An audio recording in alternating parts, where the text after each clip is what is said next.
ناظرین، آپ کی آمدنی اور تنخواہ اگر کم ہے تو فکر کیوں؟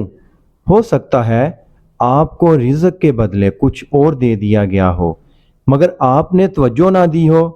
عربی زبان میں ایک بڑا مشہور قول ہے، جب بھی میں وہ پڑھتا ہوں تو مال و دولت بے معنی لگنا شروع ہو جاتی ہے۔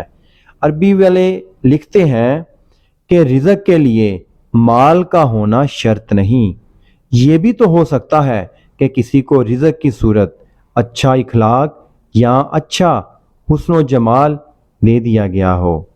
یہ بھی تو ہو سکتا ہے کسی کو رزق کی صورت میں عقل و دانش دے دی گئی ہو اور وہ فہم اس کو نرم مزاجی اور تحمل عطا کر دے۔ یہ بھی تو ہو سکتا ہے کسی کو رزق کی صورت میں بہترین شخصیت کا حامل شوہر یا بہترین خصائل و اخلاق والی بیوی مل جائے، مہربان کریم دوست، اچھے رشتہ دار یا نیک و صحت مند اولاد مل جائے۔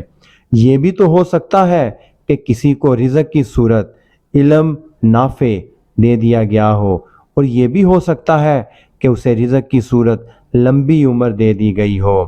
یہ بھی تو ہو سکتا ہے دوستو کسی کو رزق کی صورت ایسا پاکیزہ دل دے دیا گیا ہو جس سے وہ لوگوں میں محبت اور خوشیاں بانٹتا پھر رہا ہو۔ دوستو یہ بھی ہو سکتا ہے کسی کو رزق کی صورت ذہنی سکون دے دیا گیا ہو۔ وہ شخص تو خوش نصیب ہے جس کو ذہنی سکون عطا کر دیا گیا ہو۔ یہ بھی تو ہو سکتا ہے کسی کو رزق کی صورت نیک و سلیم اللہ تعالیٰ نے مزاج عطا کر دیا گیا ہو۔ وہ شخص اپنی نیک طبیعت کی وجہ سے اپنے ارد گرد خیر بانٹتا پھرے۔